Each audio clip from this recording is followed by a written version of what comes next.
everyone and welcome back to another episode of Learn Italian with Songs. Today we are going to talk about an iconic song, Italian song of course, but we are talking about children's songs. So, I am talking about Volevo un gatto nero by Piccolo Coro dell'Antoniano, or more iconically, more successfully and for popularity, Zecchino d'Oro. In fact, you have to know that in Italy we have this organization program. I don't really know how to explain what Zecchino d'Oro is because it is many things, but it is mainly the source of many children's songs. You know, the children's songs like, I don't know, Baby Shark? Okay, imagine the Italian ones. Well, the Italian ones generally are signed by Zecchino d'Oro, or at least they became famous thanks to the Zecchino d'Oro. And in fact, the Zecchino d'Oro is almost ancient, and in fact, Volevo un gatto nero, literally, I wanted a black cat, is a song that was presented during the Zecchino d'Oro because, among the other thing, it is also a competition, but for children's songs. And we are talking about 1969, like it almost old like my mother, okay? And in fact, this was not the first one, but the 11th edition of the Zecchino d'Oro when Volevo un gatto nero was presented. It is one of the most popular songs, one of the most iconic songs of the Zecchino d'Oro, but fun fact, it didn't win. At this point, it is a pattern because it happens so many times that in Italy we have song competitions and the song that ends up being the most popular years after the competition usually is not the one that won. So we have some exceptions, but usually the rule is that the fan favorite is not the winning one. And what did it win? It won Tippi il coniglietto hippie, which I don't even remember as a song, while Volevo un gatto nero, I know it well. And in fact, quoting the official biography of the song on the Zecchino d'Oro website, because yes, the Zecchino d'Oro has a website with the songs that participated through the years in the competition, and each, like, the songs I've seen have a biography. So let's see what the biography of Volevo un gatto nero says. Year 1969, edition number of the contest, 11th of the Zecchino d'Oro. The song Tippi il coniglietto hippie wins the Zecchino d'Oro, and yet the edition remains famous for a song that has become one of the most loved by adults and children alike. And I can confirm it because when I was a child, Volevo un gatto nero was quite popular. And I think that even my younger cousins know it. The song was also successful internationally, so much so that it was translated and sold millions of records in Japan. Imagine, I don't know how it is in Japanese, something like Kuroneko, but when I didn't know that, and when I read it, I was like, damn. So, even today is one of the most well-known and appreciated songs of the Zecchino d'Oro, very true. 1969 was also the year in which Eurovision was featured for the first time at the Zecchino d'Oro. So, what a collab, what a year. Now, this song is perfect if you are teaching your child Italian, because I don't know, you have bilingual or polyglot children like I will have. Or it is good also if you are learning Italian, because of course, generally, because I can think of some songs of the Zecchino d'Oro that are not that simple, but generally, the Zecchino d'Oro songs are perfect for children, so they have very simple vocabulary, very simple syntax, and they are a good way to learn a bit of Italian. However, don't take into consideration too much the pronunciation, because at certain point the Zecchino d'Oro started to have a very annoying habit where the songs were sung and thus winning because they had as singers children who clearly couldn't spell yet. Of course, I'm not mad at the poor children, but at certain point they took this habit of thinking, oh, look, the child can barely speak and like is not even able to perform all the phonetics of Italian. So cute. So a little like sometimes there are some issues with the phonetics because the poor children are not able to perform certain sounds. Because we have sounds that are difficult to pronounce in Italian for Italians alike. For example, the R. Everyone thinks that rolling the R is something that Italian native speakers have, but actually many Italians cannot roll the R. And it is in Italian, it is considered usually a pronunciation defect, but many people just go with it and no problem. Same thing with certain sound like gli or ñ. Many, or like when you find several consonants in a row, is not easy to pronounce. I am perfectly aware of this, and in fact some of these children songs being sung by children are not performed with the right phonetics. So keep this in mind, but it is good to have an idea to start, also because if you are with children or yourself you're struggling with pronunciation, maybe you can start with something easier. And also it is a good way to learn A1, A2 vocabulary. So let's start with the analysis of the song. Of course, you won't have great analysis, like I'm basically going to translate it and that's it, because we can't pretend much. Un coccodrillo vero. A real crocodile. Un vero alligatore. A real alligator. Ti ho detto che l'avevo, I told you I had it, e l'avrei dato a te, and I would give it to you. Ma i patti erano chiari, but the terms were clear. Il coccodrillo a te, the crocodile to you, e tu dovevi dare, and you had to give, un gatto nero a me, a black cat to me. So the idea, this is basically a story of a child who promised an entire zoo, because we'll keep going with many animals throughout the song, to another child in exchange of a black cat. But the other child, the counterpart of the exchange, didn't perform their duty and didn't deliver the black cat. So let's start with some considerations, because again, yes, they are very simple, they are good for vocabulary, grammar, not always. So, as you can see, we have un coccodrillo vero, un vero alligatore. First of all, coccodrillo and alligatore are two different animals.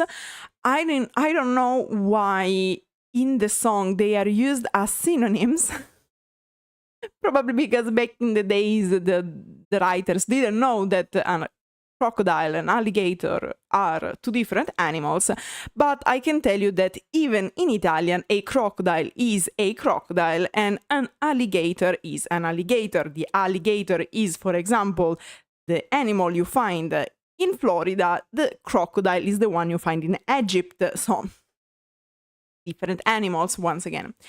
And then we have the adjective vero, real. Now, here changes the position. I know normally you learn that in Italian, unlike English, the adjective has to follow the noun it is referring to. So while in English we would say a real crocodile, in Italian we would say un coccodrillo vero. In English it would precede, in Italian it would follow position, noun, adjective. Now, there are exceptions, however. For example, in this case, it is used to create a chiasmo, which is a phenomenon used in literature where you take the structure of the sentence, you get 4 elements divided in 2 groups. So here we have the animal and the adjective of the animal, and then you switch the position of the elements in the second part. So we have coccodrillo, vero, vero, alligatore. And so we have the swap between the first part and the second part. So in this case, it is a style choice. In fact, in poetry, we saw it, for example, also in other songs, because songs are, in the lyrics of the songs, are part of literature. So we find this phenomenon often. But what about the meaning? Does it change the meaning? In this case, no, it does not change, because, as I was saying, in this case, it is done with style in mind. So because of metrics and because the structure of the lyrics. However, if we had to take out, to take the lines out of the context,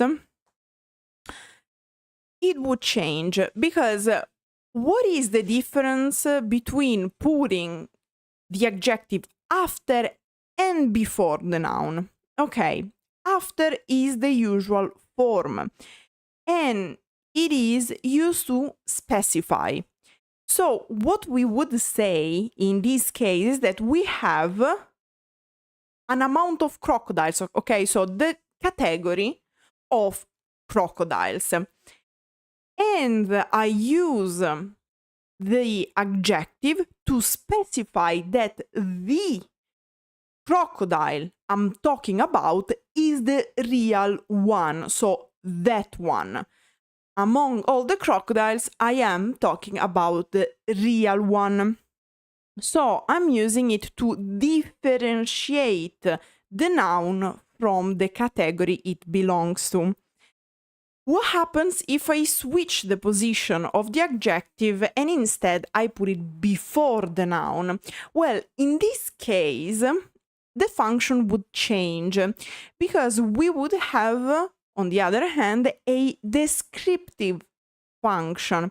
So the crocodile, or in this case the alligator, wouldn't be the specific alligator. It would be one of the alligators that also happens to be real. Another example, if I say la casa bella, I am pointing out the beautiful house among all the other houses. So in a discussion, I would tell you, we are talking about houses, and I want to specify that I am talking about the specific beautiful one. If I say una bella casa instead of una casa bella, I am just describing it. So we are talking about houses, and I decide to describe the houses I'm talking about as beautiful. So there is this little nuance, but once again, it is just a nuance and it does not apply when the reason of the inversion is a stylistic one, a poetic one, like in this case. Then I told you that listening to children's songs can be a good exercise, but you have to watch out for grammar because, of course, being made for children, the Italian used in the songs is simplified. And in fact, the child says, e l'avrei dato a te, and I would give it to you. And here it is using the condizionale. So, this is part of a hypothetical period. So this is an hypothesis. If you gave me a black cat, I would give to you the crocodile. This is the idea. But the problem is that in Italian, this hypothetical period would have the subjunctive and the condizionale. So it would be: se tu mi avessi dato un gatto nero, io ti avrei dato un coccodrillo vero. What is the problem here? That in the first part, so avresti dovuto darmi un gatto nero, we don't have the match of the time and the mood of the verb. So we have here the correct one. E l'avrei dato a te. And I would have given to you. Ma i patti erano chiari, il coccodrillo a te, e tu dovevi dare un gatto nero a me. We are in the context of possibility, but the issue is that here we have a indicativo imperfetto, specifically speaking. Grammatically speaking, the phrase should have been: ma i patti erano chiari, il coccodrillo a te, e tu avresti dovuto dare un gatto nero a me. Because we are talking about an hypothesis that didn't happen. While and so the correct mood should have been the condizionale. Because we are expressing conditions. Problem: just like learners of Italian struggle with condizionale and congiuntivo, subjunctive, even children have issues with that. So, what did the writer of the song do? They used a colloquialism where instead of using subjunctives and condizionali, we use indicativo instead. So we end up, instead of a condizionale, with an indicativo. And so we have e tu dovevi dare, which uses a simple past time, just like in English. So technically, this should be also easier for English speakers because it is closer to the English syntax. And then we have the very famous chorus, iconic one. Volevo un gatto nero, nero, nero. I wanted a black, black, black cat. Mi hai dato un gatto bianco. You gave me a white cat. Ed io non ci sto più. And I'm not in it anymore, like in the deal. Volevo un gatto nero, nero, nero. I wanted a black, black, black cat. Siccome sei un bugiardo, since you are a liar, masculine, con te non gioco più. With you, I do not play anymore. Now, here we have correct formulas concerning the verbs, because the fact that the other child gave a white cat is a fact, so we're good with the indicativo. And same thing with sei un bugiardo, con te non gioco più, io non ci sto più. All indicatives because it is a matter of fact. Now, ed io non ci sto più.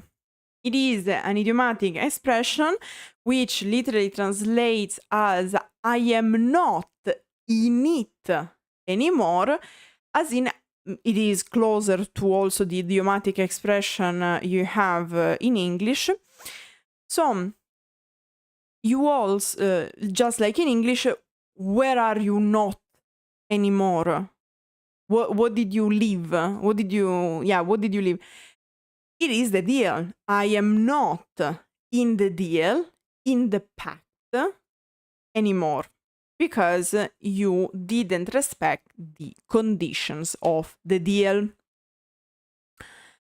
But it's not finished here. Yes, our protagonist is not in the deal anymore, but the complaining didn't finish because some good old drama. And in fact, we have the second verse with more animals incoming. Non era una giraffa, it wasn't a giraffe, di plastica o di stoffa, made of plastic or cloth, ma una in carne ed ossa, but a real one, e l'avrei data a te, and I would have given it to you. Ma i patti erano chiari, but the terms were clear, the terms of the deal, of course. Una giraffa a te, a giraffe to you, e tu dovevi dare, once again, technically it should be, avresti dovuto dare, but too long doesn't fit the metrics, and you should have given un gatto nero, a black cat, a me, to me. So, same idea, another deal. This time is not a crocodile, it is not an alligator, but it is a giraffe. Una giraffa. And not a fake one, like a plushie. No, a real one. This child has quite of a garden, if you ask me. Which is literally, in Italian, in carne ed ossa. Which literally translates as in flesh and bones. So why is this meaning a real one, a real something? Because when something has flesh and bones, is real, is alive, and that's why it is used to say that something in carne ed ossa is the real one. So once again, giraffa promised, gatto nero not delivered. And in fact, we have once again the chorus, which is exactly like the first one. So let's go to the third verse, because once again, we're putting on the table another animal. Un elefante indiano, an Indian elephant, con tutto il baldacchino, with all the canopy, so like the decoration on the back.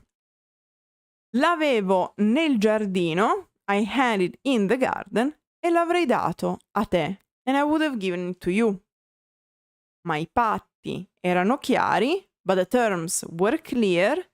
Un elefante a te, an elephant to you, e tu dovevi dare un gatto nero a me, and you should have given a black cat to me.